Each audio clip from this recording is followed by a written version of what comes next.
Hola, buenas tardes, ¿cómo están? Espero muy bien. Hoy en este podcast desarrollado por el Grupo 1 de Urbanismo 5 nos acercaremos a la figura de Jane Jacobs y a su libro Muerte y Vida de las Grandes Ciudades.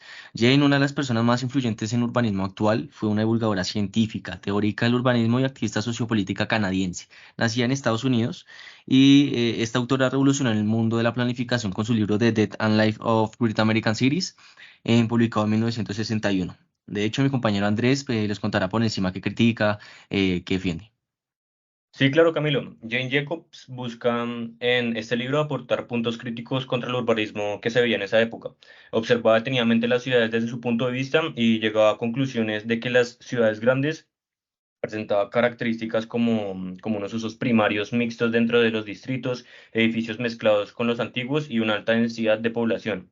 En este podcast explicaremos los puntos claves del libro que se divide en cuatro partes: la peculiar naturaleza de la ciudad, características y diversidad de grandes ciudades, las fuerzas de decadencia y renovación y tácticas para revitalizar las grandes ciudades. En la primera parte, Jane Jacobs toca un tema que son los usos de la acera enfocados en la seguridad. Ella plantea que las grandes ciudades están habitadas por una gran densidad de gente. Tiene una característica importante que es la diversidad. Esto quiere decir que en su mayoría son todos desconocidos y las vías describen la esencia de la ciudad. Un ejemplo es cuando una persona dice que la ciudad es peligrosa. Esa persona no se siente segura en la acera y el objetivo de la ciudad es que se sienta cómoda caminando entre extraños y que no se sienta amenazada. Ok, entiendo lo que plantea, pero pues, eso ya no es como un problema de que se tiene que ocupar la policía.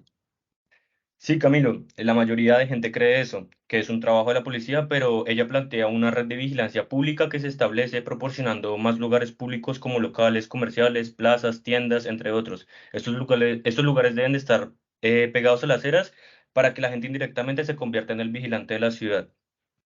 Ella plantea también otro tema que es el contacto social mediante las eras, y es que a la gente le parece interesante relacionarse con más personas, especialmente con las que no conocen. Los residentes de las ciudades, de las grandes ciudades, necesitan un canal que los relacione con lo público, y el contacto con la acera ofrece esta oportunidad. Habla de un término que es la confianza mutua.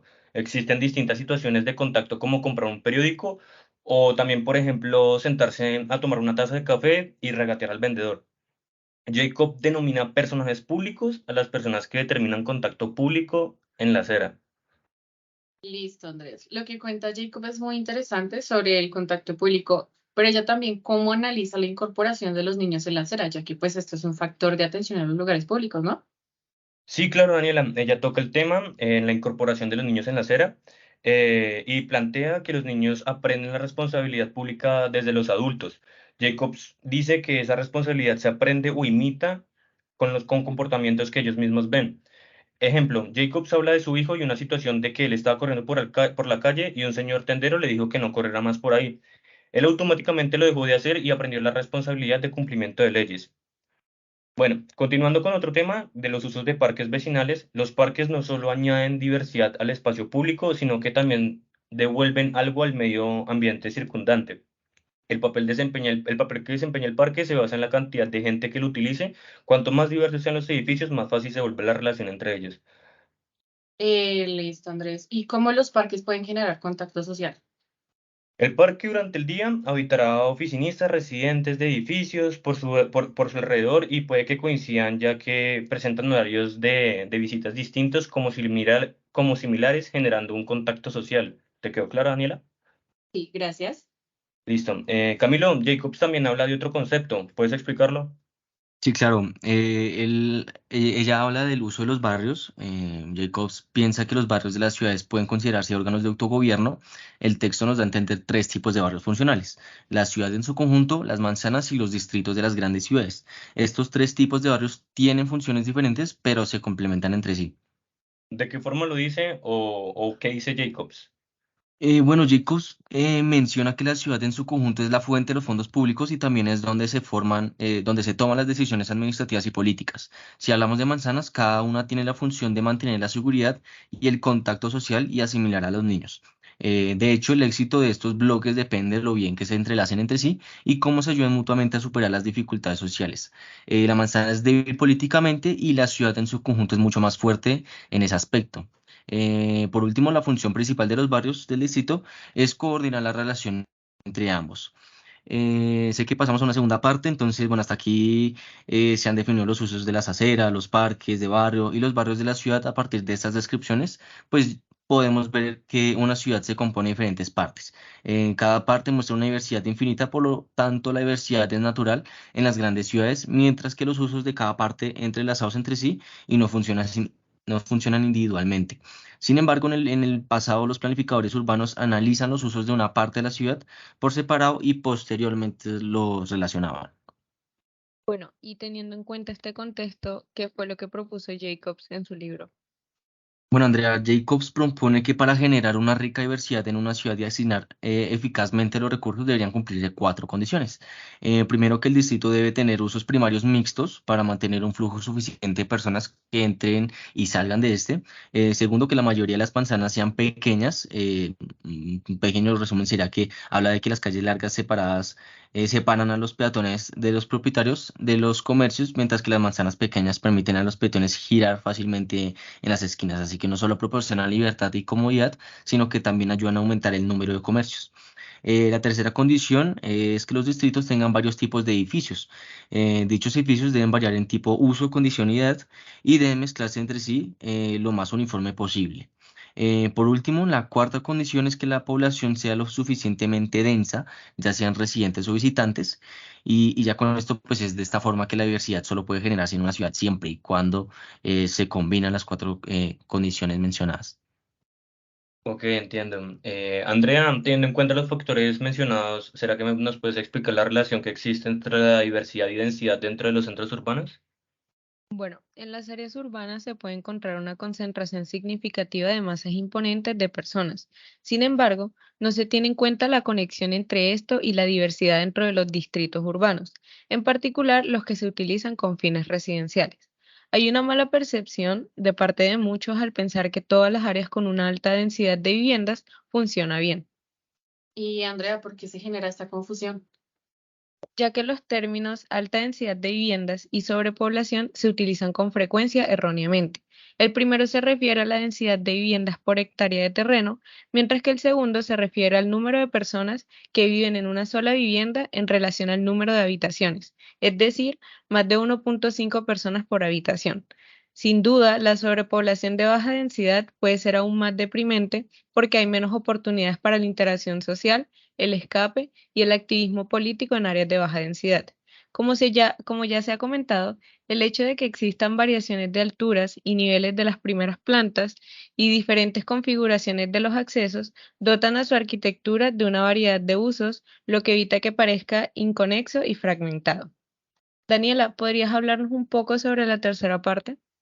Claro, Andrea, aquí ella menciona que ocurre lo que es la fuerza de decadencia y renovación de la ciudad.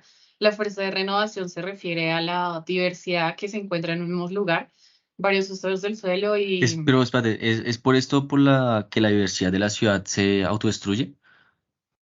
pues, Camilo, sí y no, porque pongámonos un ejemplo. Galerías es un lugar que todos conocemos, ¿verdad? Sí, Sí, sí, sí. sí, sí. Es una zona en la que hay muchas tiendas de ropa, comida, bares. Es un lugar conocido también para ir a fiesta. Resulta que a esos bares les va bien y deciden poner más locales. Después compran las tiendas de alrededor y terminan convirtiéndose en una discoteca. Esto causa que se convierta en un lugar que solo funciona durante unas horas y en unos días específicos de la semana. Después, este es un lugar que queda completamente solo. O un mejor ejemplo, los restaurantes que quedan hacia la Javeriana cuando la universidad cierra por vacaciones, esa calle queda sola y se vuelve un lugar peligroso. Es por esto que es necesaria la diversidad de usos y no la diversidad de un solo uso. Ah, ahí es cuando habla sobre los vacíos fronterizos.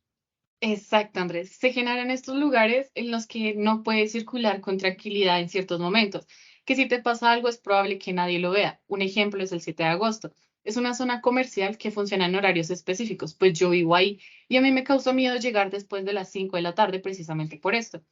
Se vuelve solo porque los negocios ya no funcionan y, como decía, causa inseguridad. Por otro lado, las fronteras, la que conozco mayormente es la carrera 30 o la NQS, que imagino que todos conocen. Sí, sí, sí, la conozco.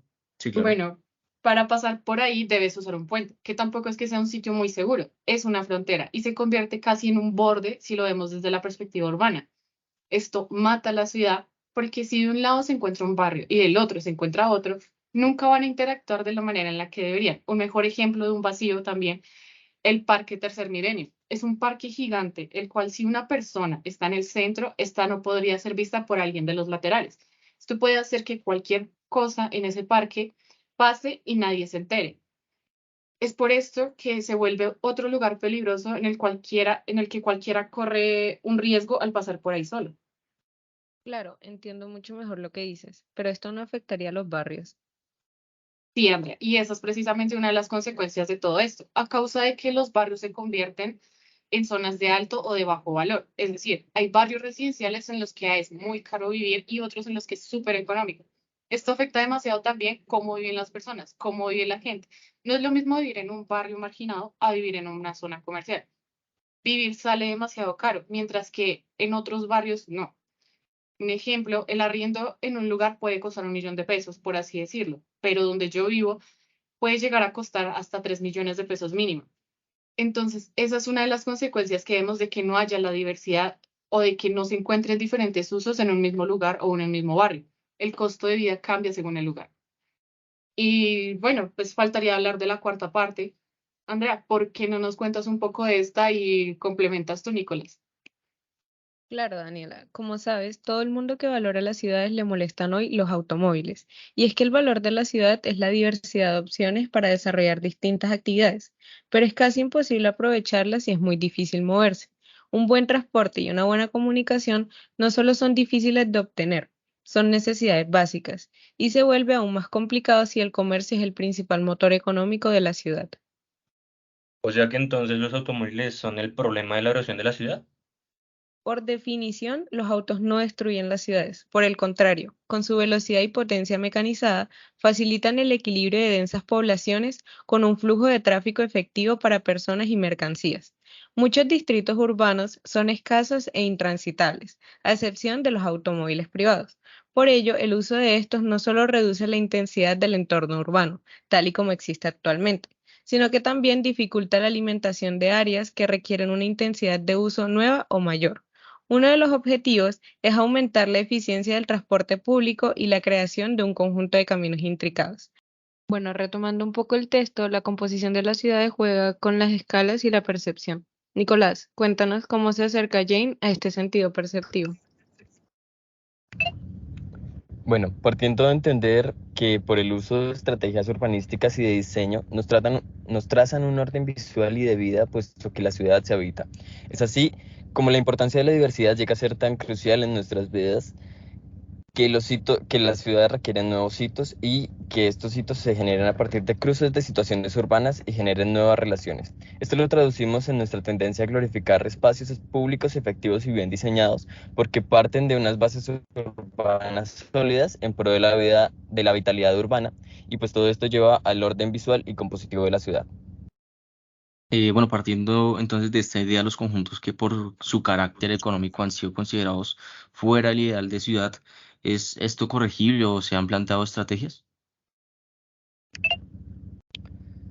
La autora refiere a una posición sobre la rehabilitación de conjuntos comprendidos como parte vital abandonada de la vida pública, puesto que muchos de los escenarios ocurridos en lugares de estos conjuntos conllevan a una distorsión de la vida urbana y de la percepción urbana, y una constante defensiva por parte de los ciudadanos frente a la vida pública.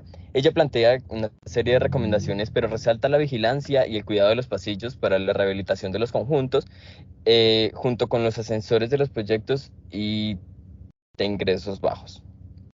Listo, Nicolás. Y no debemos delegar la responsabilidad de inseguridades al gobierno, por ejemplo, o cómo se encarga el gobierno de estos casos en específico. Como ya se nos ha expuesto, que el poder gubernamental funciona hasta cierto grado, pero no de manera totalitaria, puesto que las escalas de los problemas de una ciudad pueden ser muy grandes. Es ahí cuando se piensa en fraccionar la ciudad y gobernar y urbanizar en distritos. Así no solo es un ente no es solo un ente el que se encarga de llevar a cabo todas las tareas, sino que son múltiples delegaciones y entidades las que se encargan de los problemas muy específicos de las comunidades o áreas a las que se dedican. Bueno, ya para finalizar, Camilo va a hablar un poco sobre cómo se conecta esto con los principios del CIAM y pues más en cómo quedaron en la Carta de Atenas. Listo, Nico y oyentes. De hecho, una de las razones por las que la densidad de vivienda puede empezar a reprimir su diversidad es recurrir a tipos de edificio en serie, como se puede observar en la arquitectura moderna. Pero también podemos rescatar que en la Carta de Atenas buscan que las distancias entre los sitios de trabajo y las zonas de habitación se reduzcan al mínimo. El dimensionamiento de las calles sea planeado para su uso y que el peatón pueda seguir caminando, seguir caminos distintos a los del automóvil. Pues estos también son criterios que se desarrollaron tanto por la autora como por nosotros en este podcast. Espero haya sido de su agrado, hayan entendido de qué habla la autora y nada, nos veremos en una siguiente sesión.